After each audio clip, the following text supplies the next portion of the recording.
بسم اللہ الرحمن الرحیم۔ میرے چینل پر خوش آمدید۔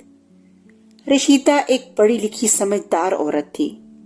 اس نے اپنے بچوں کے ساتھ ہمیشہ پیار، محبت اور دوستی والا سلوک رکھا اور ان کو ہلکی پھلکی ڈانٹ تو پلا دیتی تھی مگر ان پر ہاتھ کبھی نہ اٹھایا۔ رشیدہ کا شوہر شہاب کاروباری دورے پر ہانگ کانگ گیا ہوا تھا۔ اس کا ایک پر رونق علاقے کی مارکیٹ میں گارمنٹس کا ایک بہت بڑا سٹور تھا جس میں بچوں کے ملبوسات فروخت کیے جاتے تھے۔ اسٹور میں 3 سیلز مین کام کرتے تھے۔ ایک لڑکا بھی تھا جو صفائی ستھرائی اور دوسرے چھوٹے موٹے کام کرتا۔ یہ اسٹور اس لحاظ سے مشہور تھا کہ اس کی ہر ورائٹی باہر کی ہوتی تھی۔ اچھی بات تو یہ ہے کہ ہم پاکستان میں رہتے ہیں، ہمیں یہاں کی بنی ہوئی چیزیں ہی استعمال کرنی چاہیے، مگر اکثر لوگوں کو یہ غلط فہمی ہوتی ہے کہ باہر کی چیزیں اچھی ہوتی ہیں۔ ایسے ہی غلط فہمی کے شکار لوگوں کی وجہ سے شہاب کی دکان پر گاہکوں کا تانتا بنتا رہتا اور اس کی خوب بکری ہوتی۔ وہ دبئی، چائنا، ملیشیا اور ہانگ کانگ جا کر خود مال لے کر آتا۔ ہر مہینے اس کا ایک چکر ان ممالک میں ضرور لگتا تھا۔ رشیدہ اور شہاب کے 2 بچے تھے۔ احمد 10 سال کا بیٹا تھا اور حریم 8 سال کی بیٹی تھی۔ احمد بہت اچھا بچہ تھا مگر یہ ماضی کی بات تھی۔ چند دنوں سے رشیدہ محسوس کرنے لگی کہ احمد میں تبدیلیاں آتی جا رہی ہیں۔ یہ تبدیلیاں اچھی نہیں بلکہ بری تھیں اور اسی وجہ سے رشیدہ اس کی طرف سے فکر مند رہنے لگی۔ وہ پہلے ضد نہیں کرتا تھا، اب بات بات پر ضد کرنے لگا۔ پہلے وہ اس کی ہر بات مانتا تھا اور اس کی کوئی بات نہ ٹالتا، مگر اس سے بحث کرنے بھی بیٹھ جاتا تھا۔ پہلے وہ جو کچھ بھی پکاتی تھی خاموشی سے کھا لیتا، مگر اب وہ کھانا کھانے میں بھی نخرے کرنے لگا۔ یہ کیوں پکایا، وہ کیوں نہیں پکایا۔ رشیدہ ایک پڑھی لکھی اور سمجھدار عورت تھی۔ اس نے اپنے بچوں کے ساتھ ہمیشہ پیار، محبت اور دوستی والا سلوک رکھا تھا۔ وہ ان کو ہلکی پھلکی ڈانٹ تو پلا دیتی تھی مگر ان پر ہاتھ نہ اٹھاتی تھی۔ احمد کے بدلے ہوئے رویے نے اسے فکر مند کر دیا۔ وہ اس کے رویے کی تبدیلی کے اسباب پر غور کرنے لگی تو اس پر یہ انکشاف ہوا کہ جب سے احمد نے عصر اور مغرب کے درمیان بچوں کے ساتھ کھیلنے کے لیے باہر گلی میں جانا شروع کیا ہے تو وہ تب سے بگڑ گیا ہے۔ اس سے پہلے وہ ٹھیک تھا اور تو اور اب اس نے موبائل کے لیے بھی ضد شروع کر دی۔ رشیدہ نے سب سے پہلے یہ کام کیا کہ اس کا گھر سے جانا بند کر دیا۔ اس پر اس نے احتجاج کیا اور ماں سے تھوڑی سی بدتمیزی بھی کی۔ رشیدہ کو اس کی بدتمیزی پر افسوس بھی ہوا اور غصہ بھی آیا۔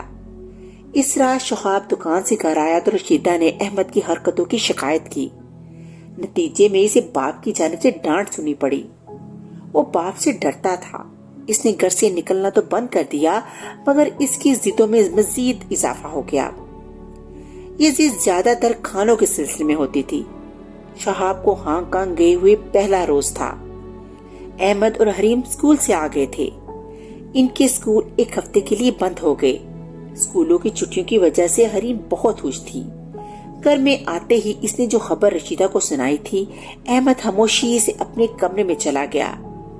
اپنے کمرے میں جب وہ اسکول کے کپڑے بدل رہا تھا تو اس نے کھڑکی میں سے دیکھا۔ اس کے دوست گلی میں کھیل رہے تھے۔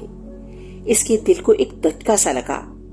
ایک یہ بچے ہیں کہ دن بھر گلیوں میں کھیلتے پھرتے ہیں اور ایک میں ہوں، ہر وقت گھر میں بند رہتا ہوں۔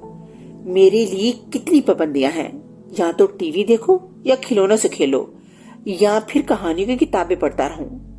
ان لوگوں کی تو موجیں ہی موجیں ہیں۔ ان لوگوں کی امیاں کتنی اچھی ہیں، انہیں کچھ نہیں کہتی، اور ایک میری امی ہے ہر وقت پیچھے پڑی رہتی ہیں، یہ کرو وہ مت کرو۔ اس نے بڑی حسرت سے سوچا اور کچن کی جانب بڑھ گیا۔ بھوک لگی ہے، آپ نے کیا پکایا ہے؟ اس نے بڑی بے رخی سے پوچھا۔ آج میں بہت تھک گئی تھی، کچھ پکانے کو دل نہیں چاہ رہا تھا۔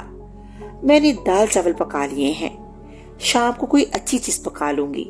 اس کی امی نے دال میں بگاڑ دیتے ہوئے کہا۔ دال چاول؟ احمد نے تیز آواز میں کہا۔ میں تو دال چاول نہیں کھاؤں گا، میرے لیے بریانی پکائیں۔ رشیدہ کو غصہ نہیں آتا تھا مگر احمد کے گستاخ لہجے سے وہ سخت طیش میں آ گئی۔ تمہارے باپ نے مجھے نوکرانی نہیں رکھا کہ میں تمہاری مرضی پر چلوں، کھانا ہے تو کھاؤ ورنہ دفع ہو جاؤ۔ احمد کو محلے کا ایک دوست ساجد یاد آ گیا۔